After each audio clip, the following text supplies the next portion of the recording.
Ya, bismillahirrahmanirrahim. Assalamualaikum warahmatullahi wabarakatuh. Waalaikumsalam warahmatullahi wabarakatuh.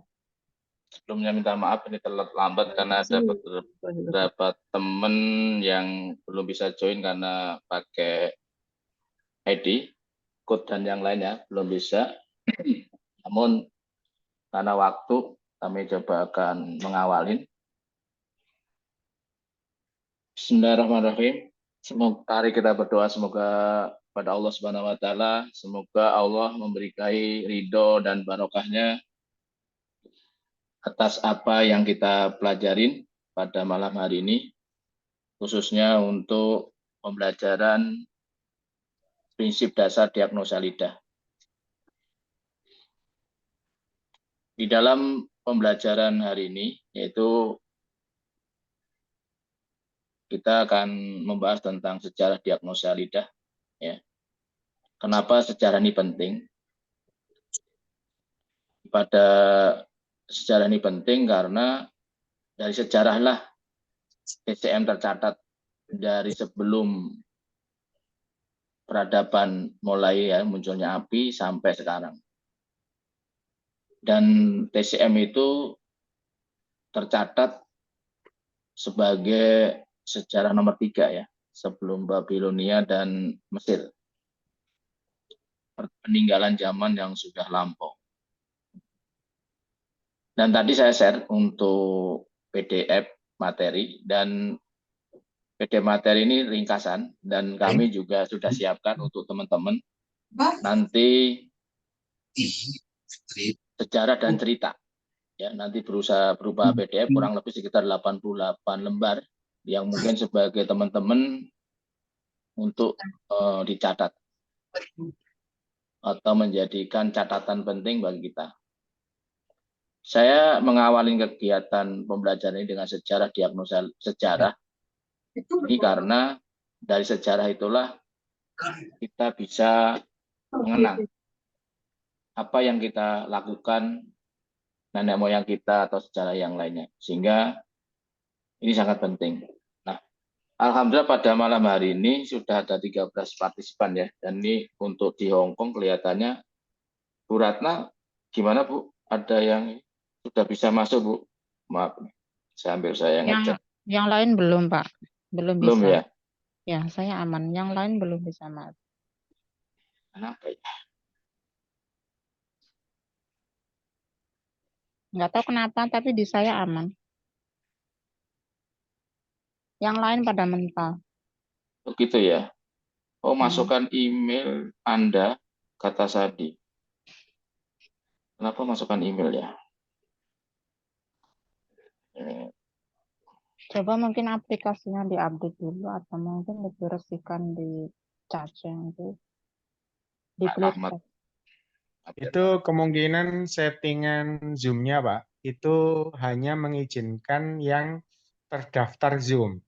Jadi kalau peserta ini belum login ke Zoom, itu biasanya tertolak. Oh Harus begitu. login. Coba saya coba ada dulu ya. Maaf ya, Ya, di kita settingan. mendingan.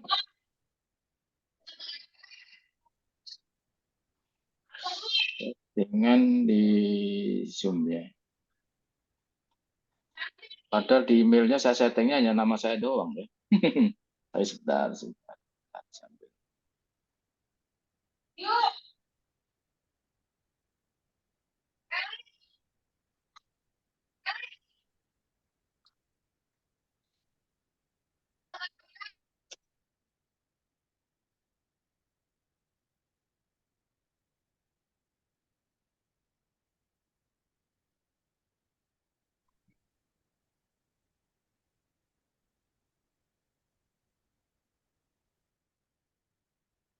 Dengan di Pak Pak Rahmat biasanya Pak.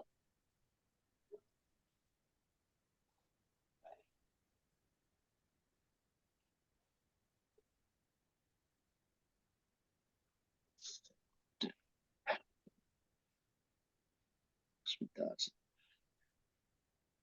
Oh, sorry. Oke. Coba sekarang coba di ini deh. Minta bantu. Oke. Kelihatannya only authentic. Oke. Sorry. Benar. Sudah ketemu ya, Pak? Sudah ada ketemu dah. Oke. Sudah ketemu. Coba untuk mungkin saya ini deh teman-teman yang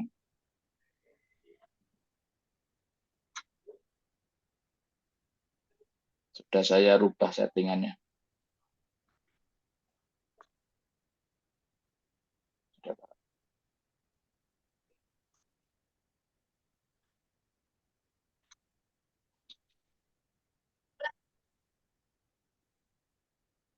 Saya nge-share anu dulu informasi ke teman-teman. Mungkin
kita akan coba kita kembali ya bahwa sejarah diagnosa lidah ini sangat penting buat kita untuk mencatat apa-apa yang kita lakukan.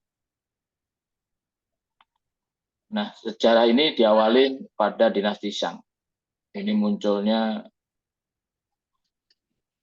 nanti munculnya kitab The Neijing. Tapi ini secara umum kami sampaikan bahwa perkembangan pengobatan Tiongkok itu kita bagi menjadi 7 ya, sampai sekarang. Dari asal-usul pengobatan Tiongkok itu sendiri, kemudian kegiatan pengobatan awal, kebangkitan dan perkembangan sistem pengobatan Tiongkok secara teoritis, perkembangan menyeluruh dalam kedokteran, inovasi dan prestasi hebat di dalam kedokteran, pengembangan apa yang menjadi teori dan praktek kedokteran, dan ketujuh, revolusi dalam 100 tahun terakhir. Ini pembagiannya. Dan nanti sudah saya tulis di catatan, nanti di dalam file PDF, mungkin akan saya share dan saya berbagi kepada teman-teman, khususnya yang mengikuti eksklusif kelas maupun spesial kelas. Dan memang kami ada teman sahabat ya, dari Pak Surono dan Pak Rahmat, ini dari SAM, untuk kita mengembangkan pembelajaran ini lebih baik. Maka kami undang beliau untuk gabung. Nah,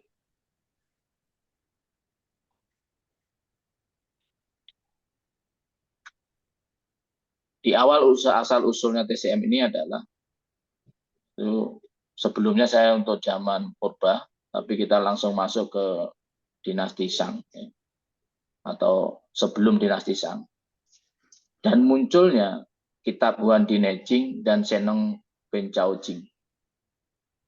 Ini adalah catatan penting ya, TCM klasik ya, yaitu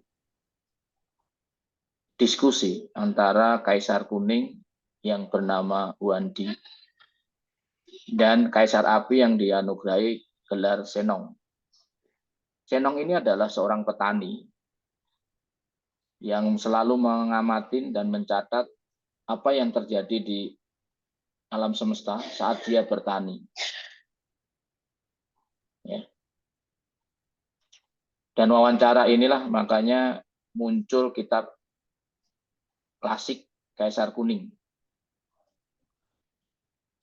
Jilu Emperor. Dan untuk obatnya yaitu Shenong Beijing ini sebagai klasik yang ada 365 herbal. Dan sekarang masih digunakan. Shenong ini meninggal itu gara-gara makan atau mencicipin rumput. Ya. Rumput pemotong usus, Pak. Ini benar-benar rumputnya akhirnya membawa Shenong meninggal dunia. Ini zaman asal-usul pengobatan Tiongkok. Nah, kitab ini yang menjadi rujukan sampai sekarang. Nanti kita coba perkembangannya.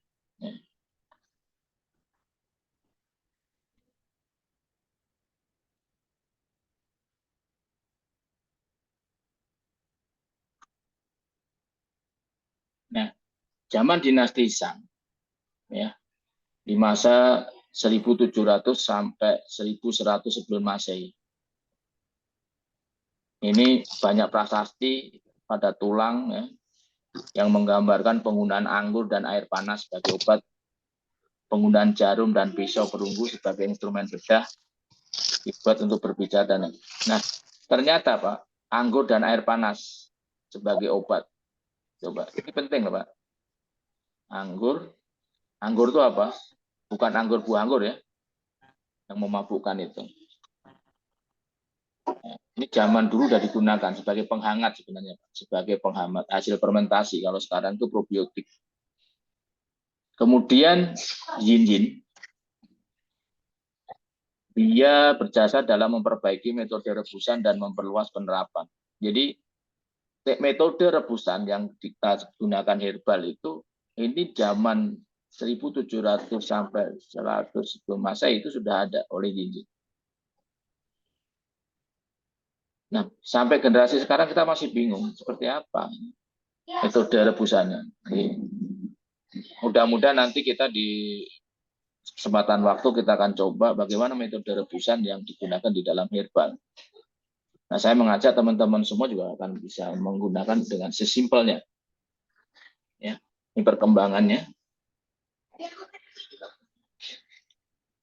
Kemudian dinasti Shao. Ini zaman dulu, Pak. Sebenarnya zaman sebelum itu semua itu sudah namanya dukun, Pak. Wu. Kalau di Indonesia itu mungkin Wu, atau itu istilahnya dukun. Itu bisa sudah menjadi pengobat. Maka dukun-dukun itu ya jangan heran kalau sampai sekarang itu teman-teman atau masyarakat secara umum itu selalu menggunakan terapi dengan dukun. Dianggap orang yang pintar. Maka mulai dinasti sampai Kaisar Kuning itu mencatat seperti itu. Maka ini menjadi pelajaran untuk kita. Bukan untuk bersaing ya Bapak Ibu ya. Di dalam mencatat itu bersaing, kita menyampaikan ke teman-teman, berbagi keilmuan itu sangat penting. Nah, untuk Yihe ini menggunakan keseimbangan 6 faktor untuk menjelaskan penyebab berbagai penyakit. Kalau ini kita pahamin adalah ini adalah faktor kinesis, Pak. Ada panas, ada dingin, ada angin, ada hujan, atau panas, api. Ya. Itu adalah Yihye sudah menggunakan 6 faktor. 6 faktornya adalah yin, yang, angin, hujan, malam, dan siang. Penggunaan malam dan siang biasanya kita gunakan juga pada saat kita melakukan amnesia. Ya. Keluhannya sakitnya di malam hari atau siang hari, pagi hari maupun yang lain. Sehingga kita nanti belajar pusing, kita bisa menerangkan, oh ternyata organ limfanya yang kurang optimal. Nah, untuk Bianqi, ini dokter yang pertama kali menetapkan prosedur diagnosa di dalam pengobatan Tiongkok. Jadi pada dinasti Shao, ya 1100 sebelum Masehi sampai 2221 sebelum Masehi, itu sudah ada prosedur pencatatan yang baik. Bagaimana dengan kita? Coba. Oleh karena itu saya mengajak sejarah ini penting. Oh ternyata teman-teman itu melakukan pencatatan, mendokumentasikan untuk kita berbagikan pada teman-teman atau sahabat-sahabat masyarakat umum. Jadi kita sebagai penterapis supaya menjadi orang yang menjadi rahmatan lil alamin, yaitu kita coba berbagilah catatan kita untuk orang banyak, sehingga menjadi orang-orang yang bermanfaat. Dan ini juga filosofi Yin Yang, 5 unsur. Ini juga sudah diterapkan pada pengobatan Tiongkok pada zaman itu, Pak. Jadi filosofi Yin Yang, 5 elemen atau 5 unsur atau Wusing sudah dipakai. Sehingga pada zaman itu untuk kitab Huan Di Neijing, klasik internal Kaisar Kuning, yang dibagi menjadi 2 bagian yaitu Suen dan Lingsu. Suen adalah buku pertanyaan biasa, sedangkan Lingsu adalah poros spiritual. Jadi kalau Lingsu itu sudah emosi, Pak, faktor yang emosi. Suen ini adalah ya tanya biasa, yang biasa digunakan para master untuk sebagai fundamental di dalam melakukan terapi. Sehingga di sini pengalaman medisnya membahas tentang anatomi, fisiologi tubuh manusia, ya, untuk meletakkan dasar bagi TCM. Maka di sini penting kita belajar sejarah.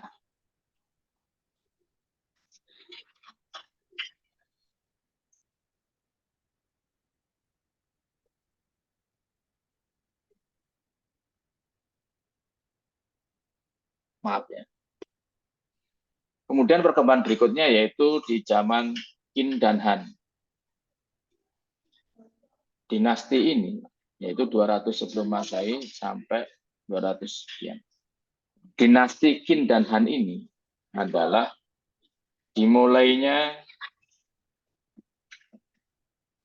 secara teoritis buku dari pengobatan Senong maupun pengobatan yang tadi Yellow Emperor, Huan Di Neijing.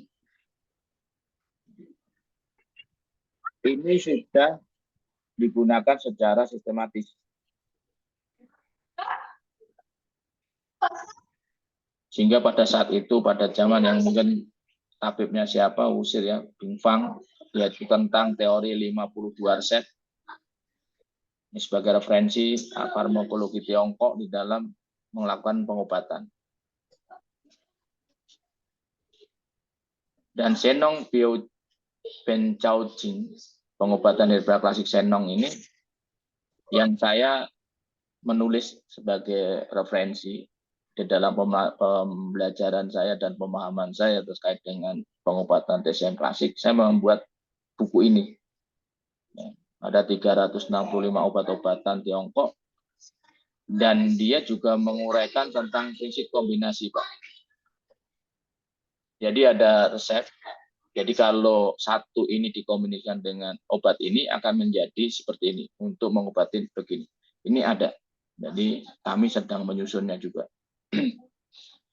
Namun itu semua herbal Tiongkok. Saya berharap herbal kita itu yang pentingnya. Kemudian ada tabib yang namanya Huato. Huato ini munculnya obat anestesi. Huato ini adalah pelopor tentang adanya obat anestesi, yaitu melakukan pembedahan. Nanti di perincian itu ada pembedahan yang melakukan pembedahan suatu penyakit. Itu zaman Huato. Ini terjadi 221 sebelum Masehi, Pak. Dan dia terkenal. Dan dia juga melakukan latihan senam untuk olahraga atau senam pola gerak. Dia menggunakan pola permainan hewan-hewanan. Jadi jurus monyet, jurus kera atau harimau, atau jurus ular. Di situ mulai zaman Huatuk. Kemudian ada tabib yang namanya Yang Yongjin. Di sini beliau, Sang Han Yabung ini membuat suatu buku yaitu tentang akibat dingin dan aneka penyakit.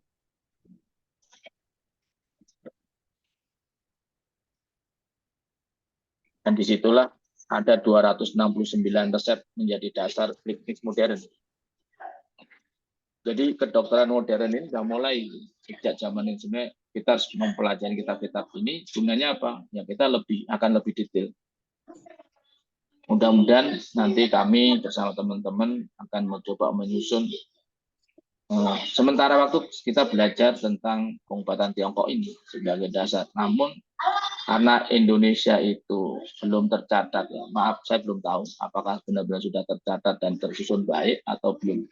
Nanti kita mulai sedikit demi sedikit untuk dipelajari. Supaya apa? Ini menjadi sejarah bagaimana pengobatan tradisional Indonesia itu sendiri itu menjadi dipahami atau berkibar. Ya. Sebenarnya kita lebih tua atau lebih muda. Gitu ya. Kemudian pada abad pertengahan itu banyak orang yang yaitu tokoh pengobat ya, Wang Suhe, Wang Fumi, Ki Hong, Liu Xiao, Gong Xingguan, Tao Hongjin. Mereka tetap berkiblat pada buku kitab itu Pak, klasik.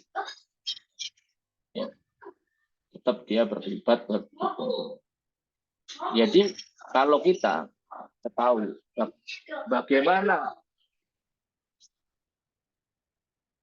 bagaimana tentang diagnosa denyut nadi, yaitu zaman Wang Suhe, itu sebenarnya terjadi sebelum Masehi. Sudah mulai. Kemudian Wang Fumi, akupuntur dan moksibasi, sistem klasik. Kemudian zaman Ki Hong, nah itu buku panduan resep untuk keadaan darurat, kasus darurat, terapi abstrak. Gitu. Kemudian Liu Xiao, Li Gong tentang pengolahan obat, terkait dengan penyiapan dan pengolahan obat. Misalkan sekarang Gong Xingguan itu sebagai pewaris dalam teori bedah Tiongkok. Sedangkan kita sampai sekarang, orang pembelajar kita sampai master belum sampai belajar bedah. Ya, jadi kita masih kalah. SCM itu masih bisa ilmu bedah. Sehingga ilmu ini jadi rujukan para teknik pengobatan barat. Kemudian Tao Hongjin ini memperbaiki Ben Chao Jing Siju, yaitu anatomi pada materi medika, yaitu dia khusus membahas kitabnya Senong Ben Chao Jing. Ya. Sehingga dia ditambahkan lagi, dikembangkan lagi. Jadi buku yang tadi 365 menjadi 730 resep. Dan ini menjadi rujukan literatur farmasi di pertengahan abad ke-7. Luar biasa kan? Kita kadang-kadang untuk menetapkan suatu obat yang ada di sekitar kita, itu ragu. Sedangkan mereka itu sudah berani seperti itu. Yuk, kami mengajak teman-teman, kita harus berani dalam menetapkan apa yang ada di sekitar kita, mengamati apa yang di sekitar kita sebagai obat. Kemudian dinasti Sun dan Tang. Itu di abad 600 sampai 900-an. Di sana banyak catatan-catatan, Pak. Cao Yuanfang ya, tentang risalah penyebab dan gejala penyakit. dia mencatat gejala dan patologi sekitar 1.730 jenis penyakit secara sistematis. Saya kemarin bahas tentang sakit perut, dan saya susun sebagai coretan tangan, ya, istilahnya, ya sebenarnya menyusun masalahnya. Itu ada 65 lembar, Pak. 55 lembar.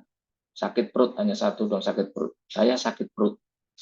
Di situ ada 45 sindrom yang terjadi. Kemudian pada waktu 624 Masehi pemerintahan Tang, di sini mulai didirikan akademik pendidikan bidang kedokteran. Kemudian, jadi kalau kita tahu bagaimana pendidikan kedokteran itu lokal, itu pada 624, zaman dinasti Sui Tang. Dan sekarang sebagai rujukan teman-teman kalau belajar TCM itu ke Cina. Kemudian di tahun 659 ada Su Jing, Ji Bincao. Ini materia. Materia itu fokus di dalam herbal atau makanan, di dalam farmakologi resmi yang di Tiongkok. Ini baru disepakatin, yaitu sebagai 840 jenis obat Tiongkok. Berarti ini sudah ramuan, Pak. Belum kalau yang tadi si Senong menjadi 1.000 sekian itu masih ada kombinasinya ya. Tapi kalau Senong itu komponen satu, itu bisa dikombinasikan dengan herbal ini, itu menjadi akan begini, mengobatin begini. Jadi di pijinnya, istilahnya kalau belajarnya pijin. Kemudian ada tabib Sun Miao. Nah ini Sun Miao. Ini juga membahas tentang Qianjin Yaofang. Ya. Kemudian Qianjin Yifang. Tambahan resep. Ya. Sehingga di situ ada 5.300 resep. Terbayang nggak? Ya. Dan juga membahas tentang akupuntur moksibasi, akupuntur dan moksibusi. Ya. Terapi diet, penyakit, pemberian kesehatan, dan nah oleh karena itu sudah di tahun 581 Masehi sampai 682, 100 tahun yang lalu Sun Miao itu nyusun begitu. Sedangkan kita sekarang belajar hanya make aja sudah merasa kelelahan. Gimana semangat kita? Ya. Kenapa saya ngajak belajar sejarah pertama-tama adalah yuk semangat kita di dalam mempelajari dan memahami apa yang kita lakukan. Nah, sementara waktu yang kita bahas nanti adalah salah satu diagnosa lidah. Nah, diagnosa lidah ini sangat berhubungan banget dengan apa? Materi herbal maupun akupuntur. Dan nanti di dalam tekniknya bisa dikembangkan dengan yang lain. Kemudian di tahun 621 sampai 714 itu Meng Xin ya, membuat terapi diet herbal. Ya, dengan farmakolognya dengan referensi obat dan makanan. Ini.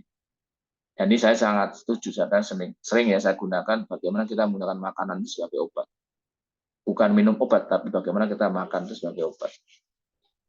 Kemudian di tahun 713-741 Cheng Changqi. Ini terkait dengan suplemen. Materia medika. Jadi suplemen untuk pengobat untuk kayak herbalnya. Di sini mulai berkembang bagaimana kontribusi besar dalam pengembangan resep pengobatan-pengobatan yang sekarang. Wang Tao, ini rahasia penting dan dari perpustakaan kekaisaran. Ini bahas tentang sebelum dinasti Tang. Kalau dinasti sebelum dinasti Tang, berarti apa, Pak? Wan Jineching sama kitabnya Zenong.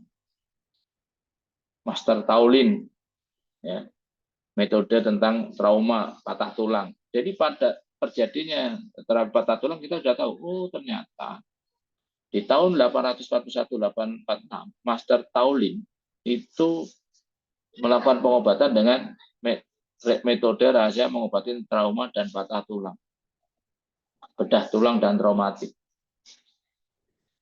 Nah, kita di Indonesia banyak ahli-ahli patah tulang kita. Patah tulang Cimandi itu terkenal. Kalau di Jawa Barat Cimandi, tapi saya belum tahu nih, belum belum kenal saya. Banyak. Terus kemudian mungkin kalau yang teman-teman itu ya Borobudur apa-apa itu ya. Terus kemudian ada Yanmu dan yang lainnya. Tapi di tahun 841, 846 itu Master Tauli sudah memberikan suatu metode rahasia pengobatan trauma dan patah tulang. Namun saya belum belajar ya, saya belum belajar. Jadi kita tahu nih sejarah ini kapan munculnya tadi nadi, ya kan? Akupuntur dan moksibasi yang moksibasi, moksa itu ya, itu sudah. Kemudian di tahun 847 sampai 859 Yanjin. Ini ada Jiangyo, Xing, Xiao, Jiangbao, harta karun teruji dan kebidanan. Ilmu kebidanan dan genealogi dan kebidanan di tahun itu sudah ada. Ya. Ditulis, Pak. Dan saya yakin di Indonesia banyak banget, tapi belum tertulis. Kemudian di 974 Liu Han dan Masi Kaibuk Chongding Bencao, ya, ini sama sih, materia itu adalah herbal, hanya zamannya Kaibao, jamu klasik yang menambah jumlah menjadi 983 metode klasifikasi, ya, klasifikasi. Jadi perkembangan itu terus dari 365 sampai 983 itu perkembangan. Jadi terus para master-master herbalis itu sudah membuat, bukan ini. Nah, kita nggak tahu sekarang bagaimana perkembangan herbal di Indonesia. Apa hanya sekedar menerapkan atau menambah resep. Kemudian dinasti Song. Di sini ada ya, Wang Huayin, ya, formula kebajikan kekaisaran era Taiping. Ya, ini sama resep. Dia sampai mencantumkan 16.834 resep. Dan ada yang dikombinasikan dan disusun secara sistematis. Nah, bagaimana dengan kita? Yuk, teman-teman, kita mulai menyusun dan belajar bareng. Nggak mungkin, Pak, ini hanya satu orang, Pak. Saya yakin dalam hal banyak orang yang harus kita bersatu dalam hal ini. Wang Wei, ya, ini juga tentang gambaran. Wang Wei ini adalah ahli yang membuat patung perunggu gambar akupuntur, yaitu kayak yang mulai dibuat akupuntur pria yang seperti ukuran asli untuk akupuntur dari jalur meridian, channel 12 channel utama, ada channel 2 channel keseimbangan, 8 ekstrak channel. Jadi Bapak-bapak yang harus dipelajari di dalam akupuntur, akupresur itu ada berapa jalur? 12 ditambah 2, 14 tambah 8 sebenarnya. Tapi 8 itu 8 ekstra itu hanya gambaran, Pak, ya. Nanti yang pentingnya adalah hanya 12 plus 2, yang 14 jalur. Insya Allah nanti kita kapan-kapan kita bahas secara detail, bertitik, dan manfaatnya. Kemudian bahan pemberian Song, ya, karena pemerintahan Song ini, buku itu didirikan dan dikumpulkan, disusun lagi. Ya, susun lagi dan ulang tentang buku untuk dijadikan buku yang baru. 2060 Yang Wuji, Jiao Yao Busu, Senong Bincami, bukunya tetap Senong. Jadi Senong ini kalau dalam hal herbal, ilustrasi materia medika, baik itu sebagai rujukan, ya, Song Su. Jadi tetap 2 kitab utama. Okay. Kitab utama itu nanti mulai satu-satu kita belajar sampai Tang Wencin, ya, itu masih herbal. Kemudian dinasti, ya, mulai muncul nih, ya, mulai muncul para tabib, ya. Dan saya yakin Bapak Ibu sekalian akan bisa ketika bersatu. Kalau nggak bersatu ya nggak, sulit. Mari kita bersatu, mulai di dalam mempelajari, ya, secara holistik pahami. Dari denyut nadi itu Master Cui, ada Musyid Daun itu Sujian, ya, kemudian ada formologi dengan higienis pediatrik. Ya. Jadi memang dipamerkan atau memang disampaikan, ya, yang disampaikan apa yang dia yakini. Tapi kita kadang-kadang ya kita nggak boleh, kalau bisa agar kita manfaat jadi orang beriman kita sampaikan ke teman-teman, berbagilah, insya Allah. Nanti insya Allah 88 ya lembar. Mungkin akan saya edit dulu. Nanti saya PDF yang tadi hari ini saya PDF banyak materi hari ini hanya sampai 12 lembar. Nanti yang saya share, nanti insya Allah akan saya share kembali untuk yang sampai materi ini sampai terakhir perkembangannya. Ini dinasti Ming. Ya, dinasti Ming. Nah, dinasti Ming itu sudah mulai, Pak. Ya.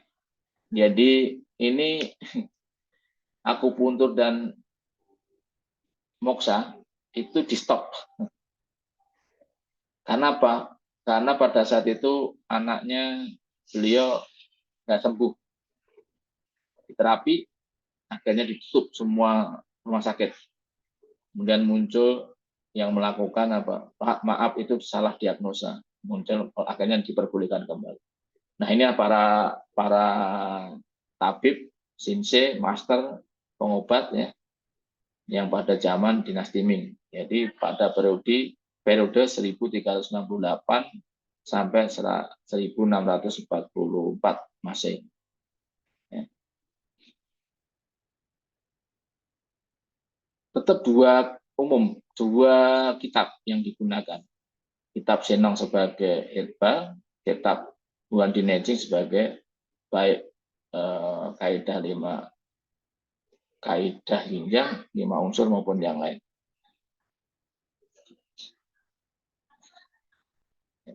Ini kemudian masih ini dinasti Ming. Ya. Kemudian di situ banyak ringkasan Pencau Gangmu. Jadi kalau mau belajar itu dari buku mana silahkan. Tapi biasanya ini yang paling penting yang kita harus pahami adalah kitab Wan Dinejing itu sama Senong Pencau Jing ini sebagai dasar para pakar tabib TCM untuk di dalam merumuskan dan mengklasifikasikan dan menuliskan resep-resep di dalam menyelesaikan masalah yang ada di hadapi. Ini detailnya seperti itu. Dan bagaimana mendapatkan suatu, dan dia merumuskan, teman-teman merumuskan bagaimana ringkasan besar akupunturnya zaman yang jauh tahun 1601 gitu. Kemudian pada saat itu adalah Gong Yunlin tahun 1604 itu dia menggunakan makna tersebut dari pijat bayi, ya. Pengobatan ortodok, penyakit sinopsis penyakit wanita, banyak banget yang harus kita pahamin sebenarnya. Tapi kita hanya sangat simpel di dalam mempelajari ini semua, karena kita mengambil yang mana, gitu. Ya. Nah ini mungkin itu yang kami sampaikan terkait dengan materi tadi.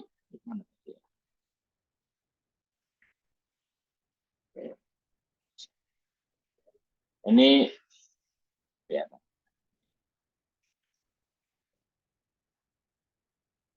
Ini yang sampai ini ya, yang saya masih dinasti Ming, ya, dinasti Ming seperti ini. Luar biasa, Pak. Nanti akan saya share ke Bapak-Bapak.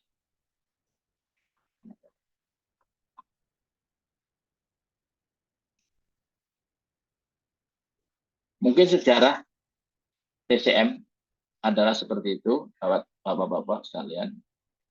Kemudian coba kami ini ada pertanyaan, dan saya di dalam hal ini memang mereview, mengajak, tujuannya adalah kita sebelum belajar tentang TCM, aplikasi, dan yang kita tahu dulu sejarahnya. Oh ternyata ada beberapa poin penting mereka itu hanya 2 kitab yang menjadi rujukan. Kita bisa nggak untuk seperti dia? Saya katakan bisa. Oleh karena itu, mari kita di dalam belajar nanti diagnosa lidah, karena nanti ada implementasi kepada teknik terapi, sehingga saya harus pelan-pelan. Saya tidak mau cepat-cepat sebenarnya, karena ini penting. Fondamen dasar pemahaman ini yang penting banget, yaitu nanti akan bicara tentang teori Xinjiang di dalam pengobatan terhadap alam dan patogenesis. Itu sangat penting. Kemudian teori Wusing, fungsi organ, itu nanti akan kami bahas. Jadi nanti pemahaman pembelajaran ini tentang teori Xinjiang dan ini 2 kelas spesial maupun eksekutif akan kami gabung. Dan sebelumnya hari ini minta maaf nih, saya salah setting mungkin ya, sehingga saya lupa. Demikian yang bisa kami sampaikan sementara waktu tentang materi pembelajaran, dan pada kesempatan ini kita akan lakukan diskusi dan mungkin bisa tanya jawab. Terima kasih. Saya tutup dulu materi. Akhir kata, wassalamualaikum warahmatullahi wabarakatuh. Saya buka open tanya jawab. Silakan teman-teman kalau mau ini. Boleh nanti kalau misalkan contoh, kalau ada tanya tentang lidah atau ini jenis keluhan, monggo ya. Maaf.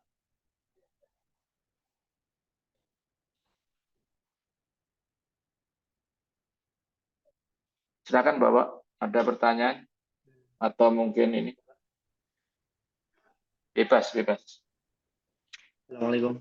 Waalaikumsalam warahmatullahi wabarakatuh. Silakan Pak Jauziah, Pak Sauki. Izin nanya, Pak, itu tadi terkait sama dinasti-dinasti ya. Jadi ternyata di sini kisah-kisahnya itu memang dari kekaisaran Pak ya, dari kerajaan-kerajaan munculnya ilmu TCM ini Pak. Betul. Karena yang Berarti yang menguasai tanyakan itu istilahnya pemerintahan, Mas. Jadi sebenarnya itu pengobatan itu tetap harus identik sejalan dengan pemerintahan, gitu ya. Tadi untuk ini dinasti-dinasti itu apakah ini Pak? Tadi kan disebutkan juga dinasti Syam Pak ya. Disebutkan juga dinasti Syam. Itu apakah orang Muslim Pak penemu ini, ataukah memang orang non Muslim yang menemukan TCM ini Pak dari dinasti-dinasti itu? Jadi kalau ini beda sudut kiblatnya ya, Mas. Sudut kiblatnya. Jadi sebenarnya tadi TCM itu masih peringkat lama, kelima lah ya. Meninggal. Sebenarnya paling tua dan paling ini adalah Tibu Nabawi. Sebenarnya kan ada dari Babilonia, Mesir, kemudian India, banyak banget kait seperti itu. Ya.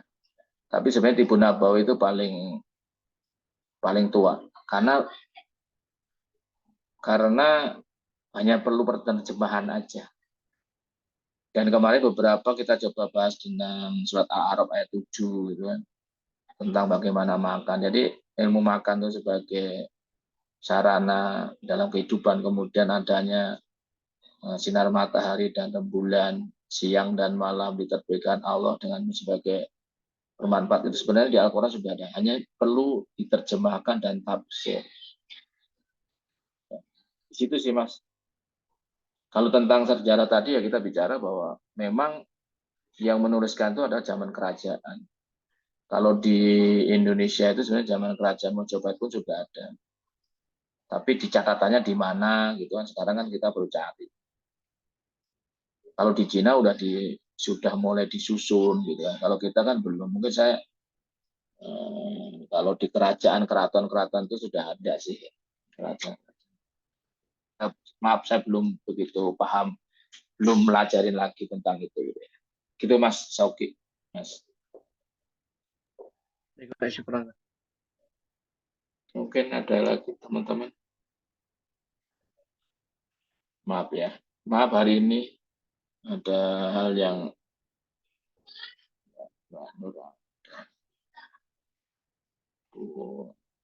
sama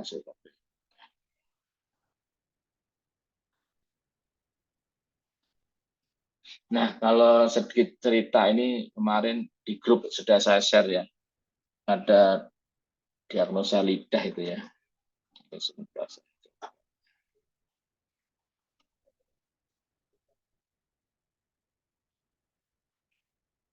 Jadi mungkin teman-teman ada lagi pertanyaan dulu atau yang lain tentang sejarah. Sebenarnya saya hanya mengajak tujuan pembelajaran sejarah ini adalah kita tulis yuk sejarah kita di dalam pembelajaran atau di dalam keilmuan kita terapi. Sehingga bukan berebut menjadi founder ya. Bukan berebut sebagai founder. Kita masih bebas yayasan siapapun boleh, tapi kita mempunyai inisiatif, ide, dan temuan itu bisa berbagi. Sehingga bisa bermanfaat bagi teman-teman. Misalkan contoh ini. Saya mempelajari tentang fenomena ginjal. Kenapa ginjal itu penting di dalam TCM? Setelah dipelajari kenapa dari bayi sampai tua, kemudian umur 50 itu kita sudah mulai rasa sakit-sakitan, ternyata banyak cairan yang berkurang. Energi kita kurang. Gitu kan? Kemudian semakin tua kita muncul penyakit-penyakit. Ternyata yang saya pahamin adalah ternyata fenomena ginjal, cairan ginjal itu berkurang, Pak, atau mengeras. Nah, sekarang bagaimana kita secara keilmuan, maaf, jangan bicara taktik, tapi keilmuan, bagaimana kita memenuhi cairan ginjal dalam tubuh kita itu tetap stabil, sehingga kelembaban tubuh, kemudian dorongan dalam pencernaan, kemudian dalam hal secara fisik tubuh kita itu terjaga antara panasnya aktif ginjal dengan cairan. Jadi ginjal itu kan fenomena jinjang ya. Yang satu penghasil panas, yang satu penyimpan dingin.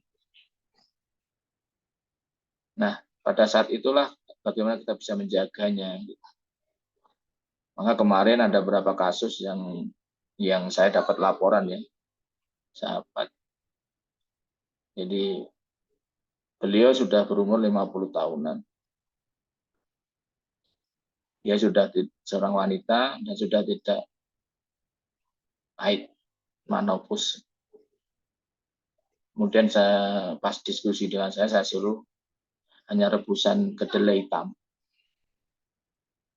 Jadi kedelai hitam direbus atau dituang air panas sehingga muncul warna birunya keluar. Bisa dicok ya. Misalnya bisa ditambah lah itu ketika ini, diminum. Ternyata terjadi perubahan pada tubuhnya. Dalam waktu 3 hari atau 4 hari, dia sudah bisa menstruasi lagi. Itu satu poin. Pertanyaan saya sebenarnya, yang menjadi renungan saya, itu kenapa terjadi. Jadi ketika saya dapat kabar itu bukan berarti saya diem untuk ini enggak, tapi kenapa itu terjadi. Menjadi pertanyaan, kenapa itu terjadi. Kemudian saya coba, sebenarnya sebelum saya tawarkan, saya coba dulu sama diri saya. Diri saya yang dulu kulitnya kering gitu, sekarang sudah mulai ada kelembabannya muncul. Ternyata memang harus diimbangi dengan apa? Olah gerak. Sedangkan saya orang yang tidak olahragawan, bukan orang pelari, bukan pemain futsal dan yang lainnya, tapi saya mencoba setiap sebelum mandi saya melakukan gerakan. Gerakannya apa? Gerakannya hanya menggerakkan ruas-ruas kita itu bergerak.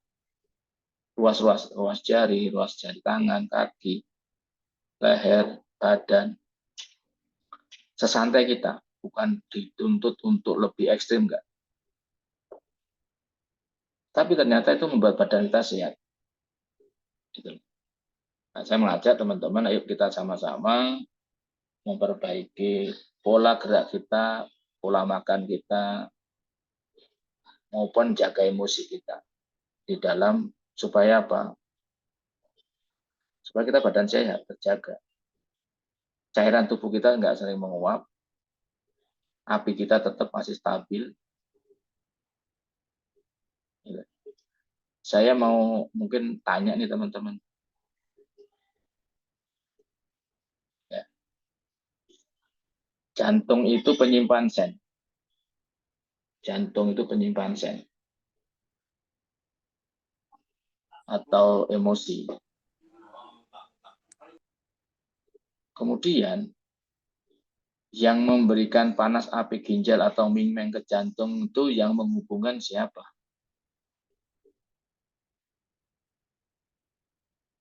Saluran apa, teman-teman?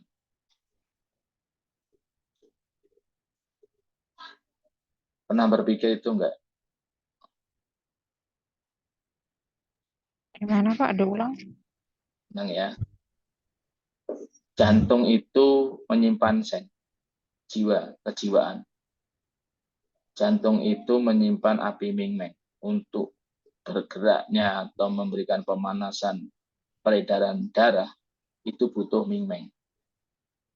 Bagaimana jantung, api ginjal yang ada itu disalurkan ke jantung itu via apa? Lewat apa? Saluran apa, Bu? Bu Ratna? Meridian? Meridian boleh. Oke. Meridian apa? Tipe pemanas. Tri pemanas. Nah, jadi tri pemanas itu seperti bukan organ, tapi hanya saluran. Dia ada 3 titik utama. Yang pertama jantung, yang kedua itu di antara limpa ya, di limpa, yang ketiga ada di ginjal. Jadi itu sebagai sanceo, geo atas, geo bawah, geo tengah. Nah, di dalam diagnosa lidah, metodologinya adalah bagaimana kita menguasai tentang memberikan nutrisi geo atas, menyeimbangkan geo tengah, menyeimbangkan geo bawah. Dan karakteristiknya, geo atas itu bersifat yang. Sedangkan geo atas itu, organ yang berhubungan adalah paru-paru dan jantung. Itu sebagai yang. Kemudian geo tengah itu adalah liver, limpa. Sebagai penyimpan organ utama, pengolah dan penyimpan. Di tubuh manusia versi barat itu adalah darah itu organ yang paling utama, paling penting, ya kan?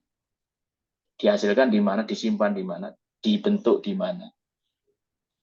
Nah, ini nanti di dalam diagnosa lidah kita belajar ini tentang fungsi dan manfaat organ zangfu, organ padat dan organ berungga. Supaya apa? Supaya kita menggunakan diagnosa lidah di dalam menerapi atau menerapkan tekniknya. Baik pola makan atau pola gerak atau pola herbal kita ya. Nah, nanti kan aku punturnya seperti apa. Maka tri pemanas itu, kalau tri pemanas dominannya di yang ya Bu ya. Jalurnya jalur yang. Jalur panas dan letaknya di tangan.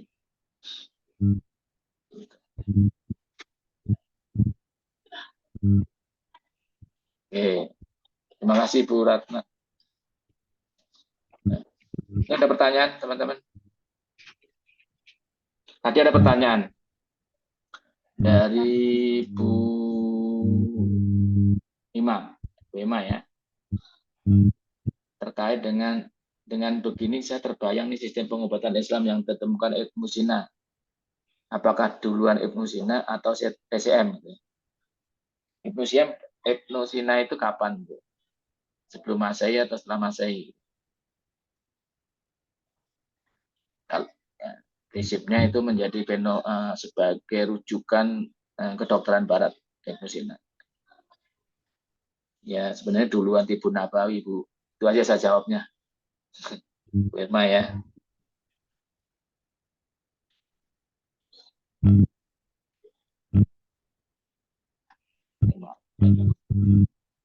Salah setting saya. Nah, Tibun Nabawi itu bukan hanya madu dan bekam, Pak, Bu. Tibun Nabawi itu ada herbalnya juga. Batu sauda apa? Nanti itu sebenarnya nanti akhirnya juga Tibun Nabawi itu akan bicara panas dingin. Metode panas dingin. Panas dingin lembab kering. Ya, metode panas dingin dan lembab kering. Dan itu kalau kita pelajari di TSM adalah fenomena musim. Musim semi, musim gugur, musim panas, musim dingin. Ya. Kapan musim semi, kapan musim panas. Dan ini tadi di kitab Zenong kan dibahas kapan memanen buah, kapan ini, kapan ini. Kemudian fenomena apa yang terjadi. Ini nanti hubungan teori Xinjiang antara alam dan musim, antara alam dan tubuh kita. Baik, contoh gini. Sekarang itu musimnya apa nih sekarang? Musim kita apa sekarang? Dingin atau menjelang panas? Atau musim peralihan? Musim panas ya. Kalau musim panas, tapi ada hujan, Mbak, Bu. Terbayang apa yang terjadi? Sedangkan ketika musim panas, badan kita nanti berusaha dingin atau masih tetap panas? Jadi lingkungan kita panas, maka badan kita akan mendingin. Oh, kalau Kerawang nggak udah hujannya. Sini hujan terus, terusan hujan itu. Tema. Sabar, insya Allah terkait hujan. Jadi biasanya gini, fenomena yang terjadi yang harus kita pelajari antara musim dengan tubuh tentang penyakit adalah gini. Ketika musim panas, maka tubuh kita itu pasti untuk menyeimbangin panasnya alam sekitar atau tubuh kita, maka tubuh kita berusaha mendingin. Jadi dominan dinginnya tinggi. Supaya dingin, tubuh kita dingin, maka kita sering makan minum yang dingin. Kalau bisa jangan es, karena es itu semu ya, dingin semu. Ada suatu pertanyaan dulu pada saya, Pak, di Arab Saudi itu kan panas, Pak. Ya, tapi kenapa teman-teman masyarakat Saudi itu sukanya asin dan pedas? Sedangkan panas, makanannya panas. Ya, karena sebenarnya tubuhnya beliau adalah dingin. Dia lahir itu tubuhnya dingin. Untuk kepanasan, maka dia berusaha itu.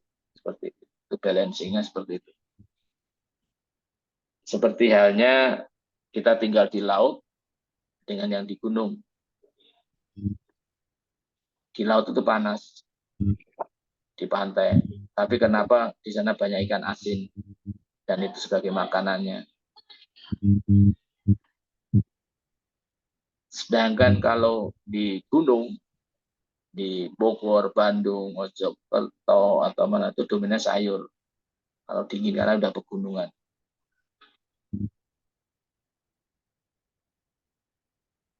Ini ada pertanyaan. Terima kasih, Mbak Indah.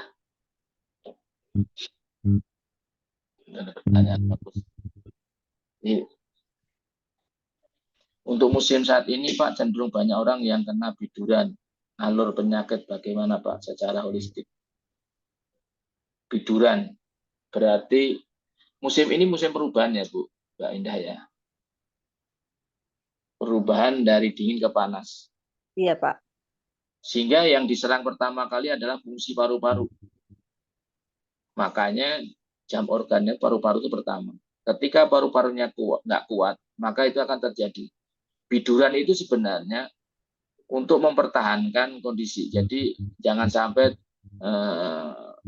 panasnya tadi itu mengurangi cairan dalam tubuh. Ya. Di situ Bu. Dan secara ini sebenarnya gimana sih biduran itu? Biduran itu seperti gimana ya? Kayak orang itu buat payung gitu loh. Makanya hawanya kan gatel, panas gitu kan. Maka dikasih bedak solusinya seperti itu. Bentol-bentol banyak. Iya, bentol-bentol banyak. Gimana? Bentolnya kayak apa, Mbak? Mbak Emma? Emma, bentol kayak apa? Bentolnya itu bentol cairan, bentol angin, atau bentol apa gitu loh. Oh, kalau bentolnya kecil-kecil sampai merah seperti bercak-bercak kayak cacar ya, itu pahitan aja Bu. Karena itu fungsi paru. Iya, iya betul. Seperti gabakan.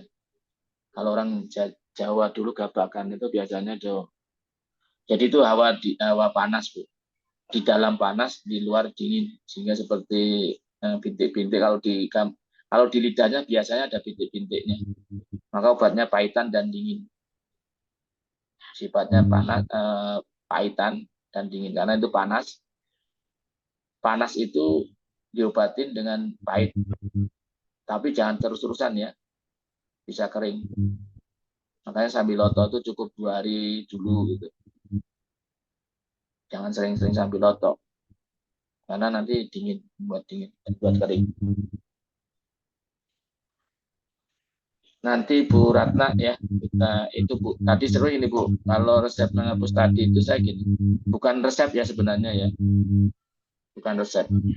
Hanya gini, ternyata kedelai hitam itu ketika direbus dan diasup itu mempengaruhi dan itu menjadi nutrisi cairan pada ginjal Bu. Jadi sebenarnya menambah cairan dalam ginjal sehingga membuat kelembaban di ginjal itu baik. Jadi karakter air ginjal itu terpenuhi gitu.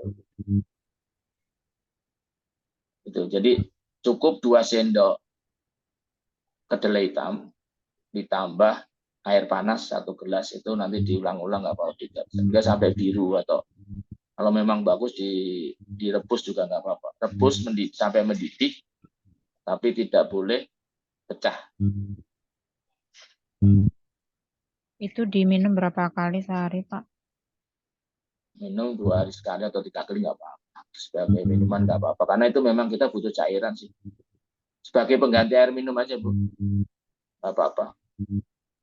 Baik. Dan itu paling bagus kalau diminum sekitar jam 5 ya. Sampai jam 7 atau sore. Karena itu fungsi ginjal sebagai harus bekerja optimal. Oh, di Boleh jam. Bu, boleh. Nah, jadi yang menebus maupun laki-laki perempuan silahkan. Karena jadi orang karakter pemarah itu lebih baik. Karakter pemarah ya, punya karakter pemarah itu lebih baik diminum itu Pak. Kalau itu dikombinasi dengan biji teratai itu bagus, jadi meningkatkan balancing Qi dan ini panas dan dinginnya di ginjal. Ya memang kalau itu permainan dosis ya, ada dosisnya tinggi atau enggak itu rutinitasnya, karena itu sifatnya maintain ya. Nanti kalau memang teman-teman yang sudah coba, tolong laporan ya setelah 3 hari atau 4 hari aja, bagaimana tubuhnya terkait dengan kelembaban kulit, gitu ya, yang tadi. Jadi diminumnya di jam piket ginjal. Boleh Bu, pagi, siang, sore, boleh. Tapi paling bagus itu, istilahnya paling kalau jangan ditinggalkan ketika jam organ ginjal. Ya, misalnya dicoba.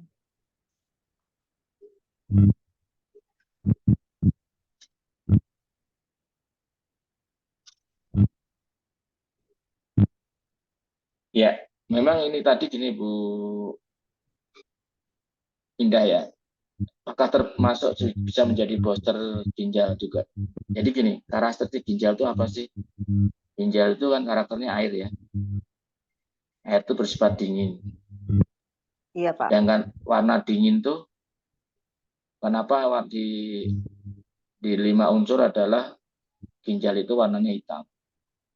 Berarti sudah tergambar sebenarnya. Semua warna hitam adalah untuk mendinginkan, karakternya pasti dingin.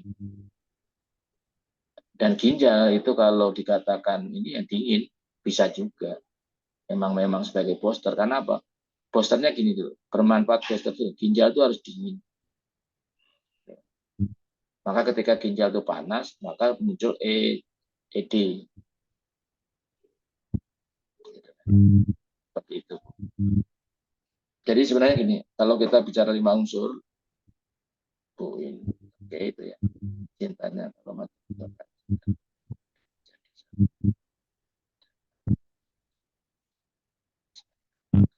Ya. Oke Bu, sekarang saya jelaskan ya Bu Nur Indah ya, terkait dengan kacang atau biji-bijian. Biji-bijian itu adalah sumber kehidupan. Itu dipahaminya seperti itu Bu. Sehingga biji-bijian itu biasanya di blender, kemudian dijadikan makanan pagi, sereal, itu sebagai, dan itu memang mempunyai nutrisi yang luar biasa energinya Bu, karena memang bakal buah kehidupan. Namun biasanya terjadi kombinasi 4 warna atau 3 warna. Misalkan contoh ada kacang hijau, bukan kacang hijau ya, kacang yang berwarna hijau, kacang yang berwarna putih, kacang berwarna hitam, kacang berwarna merah. Biasanya di blender jadi satu. Sebagai apa? Adalah nutrisi untuk 4 organ utama. Itu Bu Norinda, kenapa tuh bos-bos di Hongkong atau Korea, Jepang itu menggunakan itu. Seperti itu. Bisa digunakan seperti itu. Itu sebagai karena ini. Jadi fenomenanya pemahamannya gitu, bahwa biji itu bakal kehidupan. Bakal kehidupan itu pasti banyak energi. Jadi tumbuhan itu energinya di biji, hasil buah. Gitu. Seperti halnya manusia muncul bayi. Jadi energi untuk menghasilkan bayi itu luar biasa. Seperti itu sih Bu, pemahamannya ya. Terima kasih Pak. Jadi tidak ada pantangan bagi keluhan-keluhan tertentu gitu ya Pak? Ya, kalau kita mengkonsumsinya tidak berlebihan atau seimbang, insya Allah enggak. Karena nanti itu menjadi ini kan, biasanya dimasak jadi apa Bu? Semacam sereal kayak bubur Iya, gitu. ya kan. Iya, makanya tadi kayak sereal kan, kemudian disangrai, kemudian di blender jadi satu, kemudian terus dipanjang air panas, jadi minuman kayak bubur gitu ya, kan gitu kan? Ya kadang dimasak juga direbus gitu macam-macam, ada yang merah, hijau, putih, hitam seperti itu Pak. Benar. 5 warna biasanya seperti itu. Yes, setuju. Oh, Jadi bisa tidak juga masalah. untuk ini ya Pak ya, untuk rahim, untuk turunan mendapatkan momongan. Ya, jadi gini Bu Cantika. Ilmu ini adalah ilmu keseimbangan. Penggunaan metode Wusing. Tapi menggunakan teknik biji-bijian. Jadi sebenarnya gini, mau reproduksi maupun fungsi organ itu tidak ada hal yang dipisah-pisah. Jadi yang penting semua organ, 5 organ utama itu adalah sehat. Oleh karena itu, ketika kita melihat lidah misalkan contoh, kita memahami organ mana yang kondisinya kurang bagus.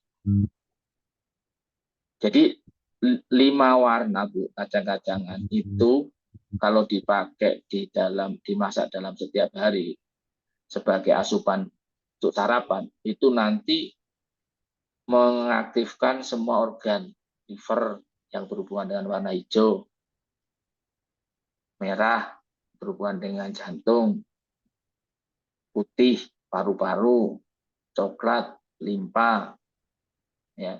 Kemudian hitam ginjal.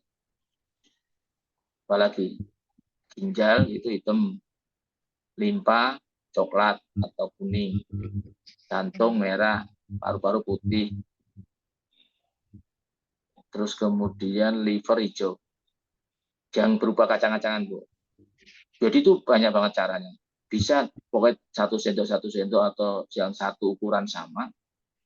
Kalau kita misalkan organ kita yang lemah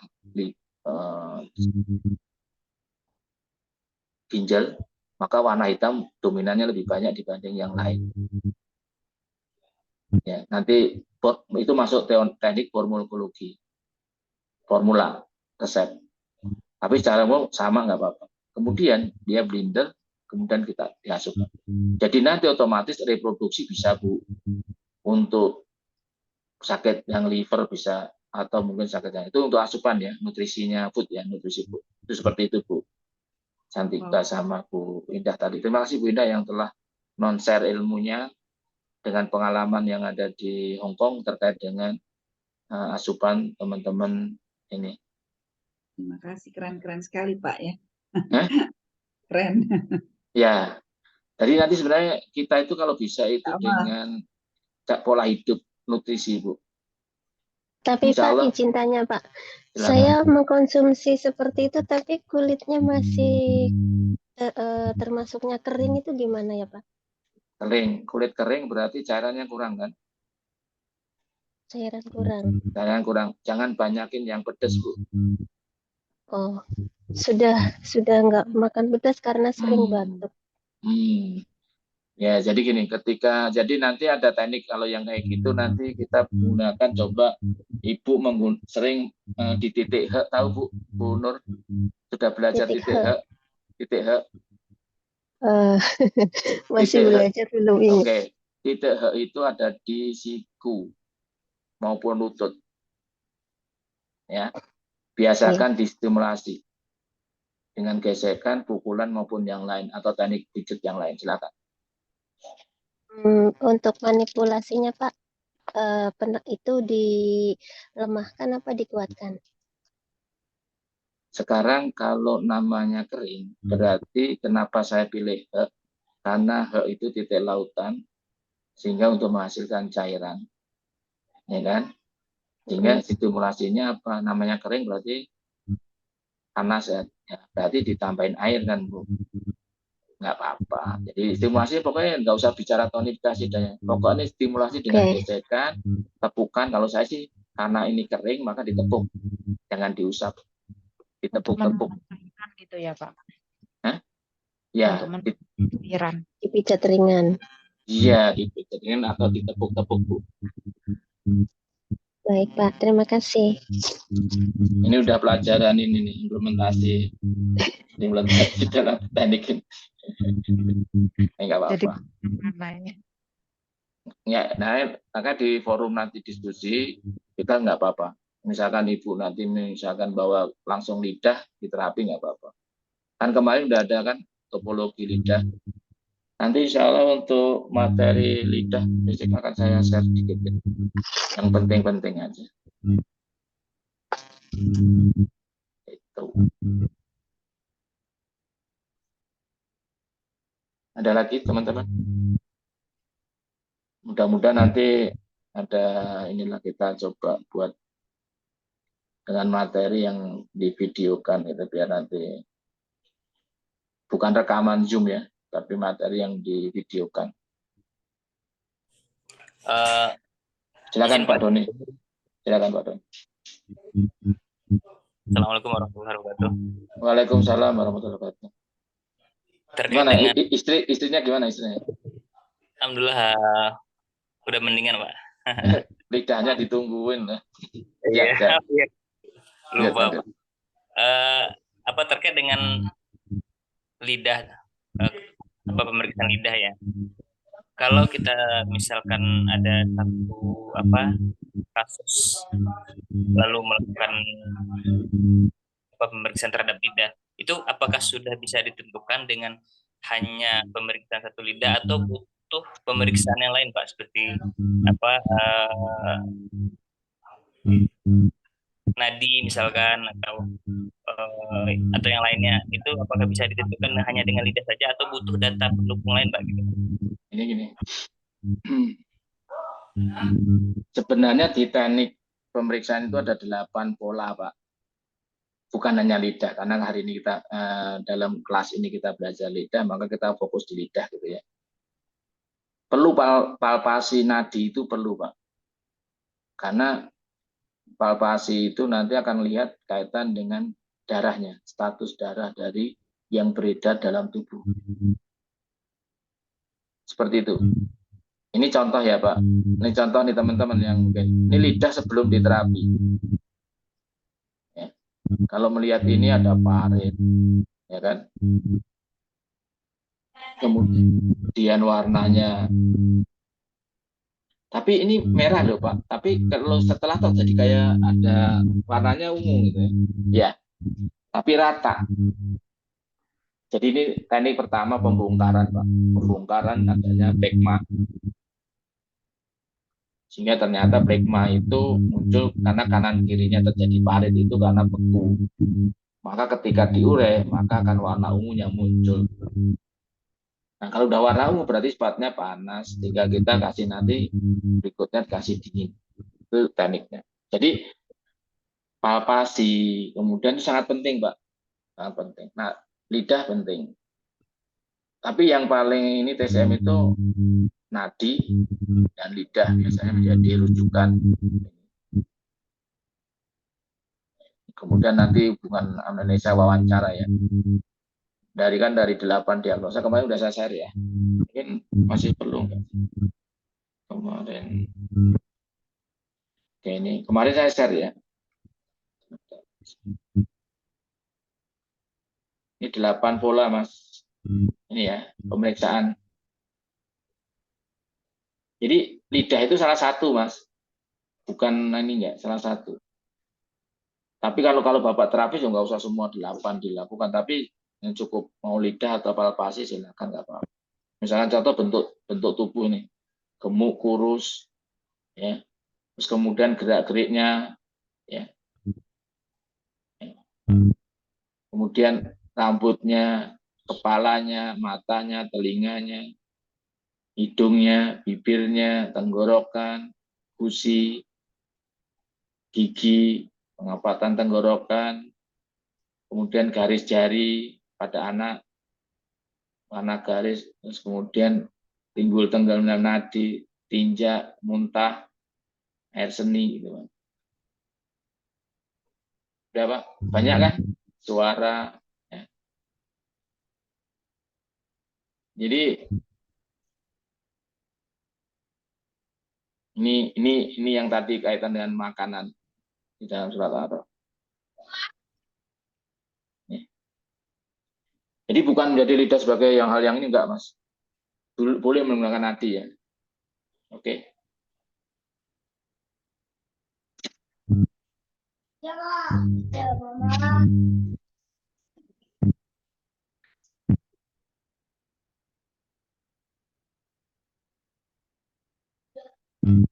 Itu Mas Tony. Siap, terima kasih. Pak Bilal, terima kasih. Ada lagi pertanyaan? Kita udah mulai ini. Ya Pak, bebas, boleh.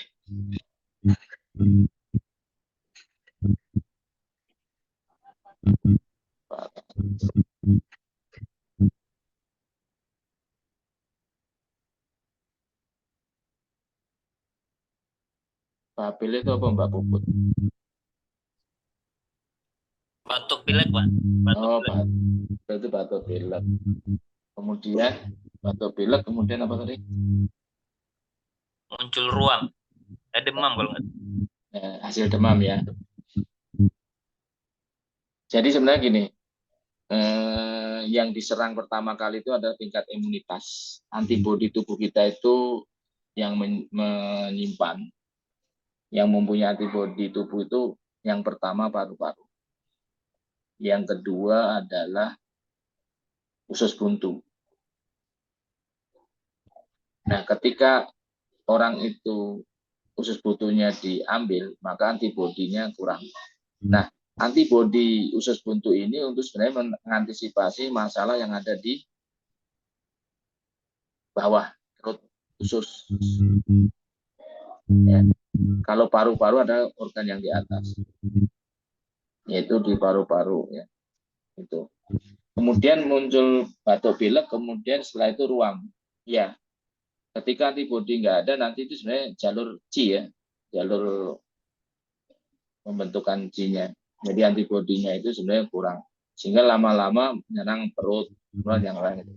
Karena itu kalau kita batuk pilek itu dominannya akan kita selalu simptom ini terjadi karena paru-paru kita lemah, antibodi kita, imunitas kita kurang. Solusinya apa? Sebenarnya kalau problem seperti ini biasanya akan terjadi pencernaan yang bermasalah. Usus besar yang harus dimainkan. Bagaimana BAB, demam, pilek, dahak, dan yang lain itu kita itu harus bermain di usus besar, Pak. Dikuatkan supaya terjadi pembuangan. Detok. Itu sih. Oleh karena itu pasangannya paru-paru itu berpasangan dengan usus besar. Jadi masalah paru-paru solusinya karena bersifat patogenesis, karena panas, karena pilek, dan faktor luar, maka bersifat yang berunggah itu apa? Organ fu-nya paru apa? Usus besar. Solusinya apa? BAB-nya dimainkan. Pembuangan BAB-nya diperbaiki. Itu Bu Puput tadi terkait dengan itu. Pak mau bertanya. Silakan, Mbak Indah. Saya pernah menghadapi klien yang bentuk lidahnya dalam berapa detik itu berbeda. Pertama saat saya minta dilihatkan lidahnya, bentuknya itu runcing dan panjang. Dan setelah itu berapa menit kemudian saya minta keluarkan lagi, bentuknya lebar dan tumpul. Itu cara mendiagnosanya gimana, Pak? Pertanyaan gini, itu orang itu sudah melakukan terapi belum setelah melihat pertama? Sudah dilakukan terapi belum? Belum, Pak. Baru mau lihat itu aja untuk organ. Oh ya, jadi gini, pertama Ibu coba lihat foto lidahnya gitu ya. Iya. Ternyata runcing, kemudian terus panjang. Dan panjang. kedua, ya. Yang kedua, memang sebenarnya gini, teknik diagnosa lidah itu tidak boleh lama-lama di dalam menjulurkan. Iya, betul. Ya, itu ada cara, bagaimana cara mendiagnosa lidah. Jadi tidak boleh lama-lama. Ya. Kalau tidak lama-lama memang terjadi perubahan karena apa? Di situ ada penyumbatan dan yang lainnya. Itu satu. Kedua, fenomena lidah itu dipengaruhi oleh jantung, kejiwaan seseorang. Jadi bisa berubah saat seketika itu juga. Apakah itu bisa disebut memiliki dua kepribadian, Pak? Nanti ketika dia seperti itu, Ibu harus ngamatin bukan sekali dua kali. Iya sih. Karena jadi kalau nanti kita oh ada, nanti dulu. Kalau saya nggak mau begitu menjudgment gitu. Jadi ketika saya terapi pasien itu kok selalu begitu, ya itu berarti ada dua hal yang bisa disimpulkan seperti itu. Gitu. Padahal cuma sebentar aja sih, Pak. Pas keluar itu hitungan detik lah. Pas gitu setelah selang 5 menit kemudian beda gitu. Jadi saya tuh pas mendiagnosanya agak bingung jadinya. Nggak apa-apa, yang penting gini Bu, Ibu yang penting punya data pertama dulu. Gitu. Ya, Ibu bisa menggunakan nanti dari data pertama dengan data kedua, mana yang kondisinya tetap bukan bicara panas ya, bukan panas dan ini. Contoh gini, lidah pendek sama lidah panjang itu punya karakter yang berbicaranya apa? Jadi nanti kalau bicara otot itu akan bicara dengan darah dan cairan. Oke. Ketika kita bicara warna, nanti bicaranya adalah terkait dengan patogen atau yang lain. Ya. Distribusi antara jantung dengan lambung. Kemudian kalau kita bicara selaput, nanti bicaranya organ patogenesis atau organ fu, organ berongga. Itu. Jadi pada saat Ibu lihat lidah panjang pendek nggak apa-apa, tapi warnanya dan yang lain ada berubah enggak. Kemudian Ibu perhatikan yang terjadi stagnasinya. Ada yang warna hitamnya atau warna, terus kemudian sisi liver itu panas atau enggak. Panas kosong atau enggak. Biasanya itu tetap, tapi hanya berubah kondisinya darahnya itu lancar dan tidak lancar. Jadi kayak panjang dan pendek. Itu aja sih Bu. Biasanya kalau untuk warna lidah dan ini mungkin beda. Kalau untuk ini Pak, bentuk lidahnya itu ototnya, pertama itu dia panjang dan meruncing, tapi yang kedua itu panjang menumpul gitu loh Pak. Nggak apa-apa, nggak. Nggak Biasanya apa-apa itu terjadi, nggak apa-apa. Tapi yang kita perhatikan bukan itu sih. Saya tuh masih ini kan otot lidahnya lebar atau menyempit gitu. Dari Iya. pusing loh Pak. Ya nggak usah pusing, nggak usah. Panjang pendek anggap aja gini. Kalau saya gini belajarnya, kalau belajar tingkatnya, dia itu tebal sama tipis. Iya, tebal sama tipis. Oke, selama bulat sama runcing itu hanya masalah ada tekanan atau tidak, terdistribusi atau enggak gitu kan. Iya deh, pertama tuh runcing sama tipis. Yang kedua itu lebar tapi tumpul gitu. Tebelnya sama enggak? Tebelnya beda Pak. Yang pertama tuh beda. agak tipis, agak tipis lah. Gitu. Ya. Jadi istilahnya dia melebar sama mengumpul ya. Karena kan runcing sama itu ngumpul kan? Iya betul. Sama nggak masalah. Nggak masalah ya nanti, Pak ya? Nanti nggak masalah. Ibu Kalau begitu karena dia nanti kalau ibu yang seperti itu dua berpikirnya adalah dua karakter. Iya ya. Betul. Oleh karena itu ibu cek jalur meridian yang kedua dari BL. Ya, dari BL itu kan ada 1,5 cun dari tulang belakang, kemudian 1,5 cun dari jalur BL berikutnya ya. Nah itu biasanya faktor emosi. Kalau ibu mau pakai topung, cek area mana yang ada nodulnya. Kemudian kita keluarkan. Kalau pakai bekam, selancarkan dan keluarkan. Siap. Jadi kalau udah seperti itu, kita fokus di organ fu aja Bu. Organ dulu ya. Organ fu. Kenapa tuh organ fu? Karena dia dari faktor emosi biasanya. Jadi faktor emosi, faktor PPR maupun yang lain itu dari organ fu. Jadi kita kalau organ dalamnya padatnya nggak usah dipikirkan. Siap. Kalau begitu yang ditusuk yang mana? Ya jalur fu, PL, JB, ST, T pemanas, atau itu SIS, SILE. Oke. Bubut anak laki-laki, babel, biang kerina, dibari, ruam, area bokong, dan kaki sudah tidak demam setelah dulu.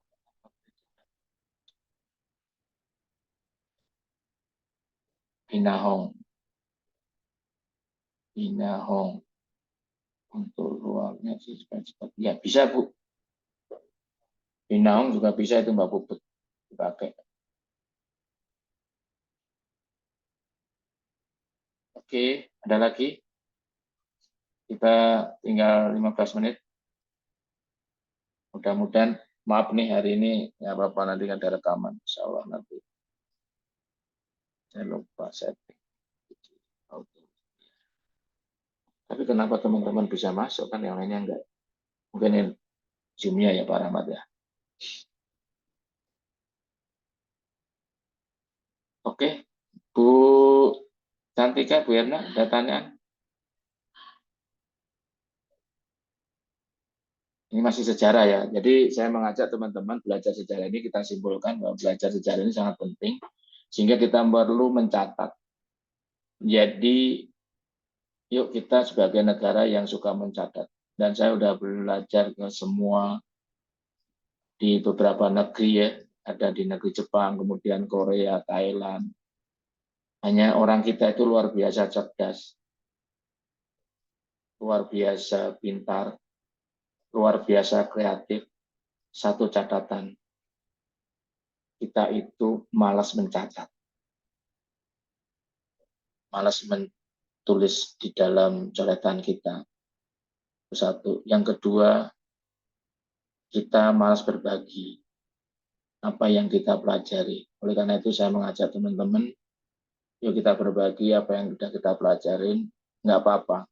Pengalaman yang terjadi, kita sharing, itu akan bermanfaat pada diri kita sebagai amal jariah. siapapun yang menerima ilmu kita itu akan apabila diamalkan menjadi amal jariah kita. Jadi bukan hal yang secara materi, tapi ternyata apa yang kita bagikan, kita sharing ke teman-teman, itu menjadi amalan kita. Itu yang saya ajak teman-teman untuk belajar sejarah ini. TCM itu sempat diblok oleh rajanya, gara-gara anaknya yang sakit. Tapi ada satu memberanikan diri tabib untuk bahwa itu salah diagnosa, kemudian TPM dibuka lagi klinik-kliniknya dan berkembang sampai sekarang. Seperti halnya kita juga bisa jadi malah praktek. Sehingga nanti gara-gara olah kita, organisasi itu bisa kita berdampak untuk di stop organisasi itu. Oleh karena itu kita harus belajar mencatat supaya kita tidak masalah di akhirnya.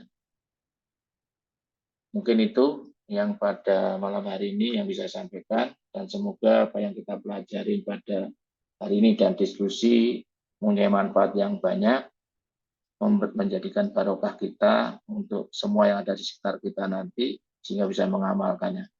Dan apabila ada hal yang salah dari saya, itu asal dari saya, dan apabila ada kebaikan dari Allah Subhanahu wa taala, semua bermanfaat untuk semuanya.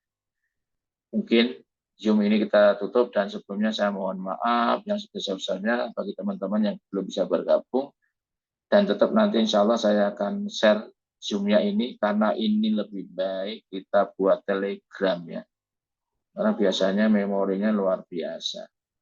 Iya Pak, betul. Nanti bukan Telegram. Dan nanti materi mungkin akan saya share dasar PDF. Dan setelah saya lengkapin semua ya, nanti mungkin untuk tulisan saya itu ini, yang sejarah itu. Jadi saya share yang saya.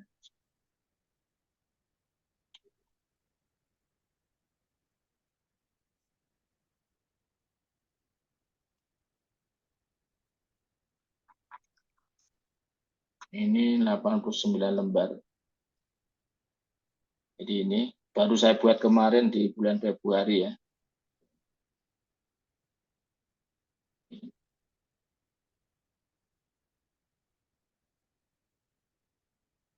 Yang nanti kita perbaiki semua. Ini sebagai ini hanya penguat diri kita untuk membuat sejarah yang baik di dalam dunia terapis. Ini baru jiplak orang luar, Pak. Bagaimana kita membuatnya? Nanti kita buat apa yang kita lakukan, apa yang bermanfaat. Biarpun nyontek, tapi kita praktek. Itu penting. Ini.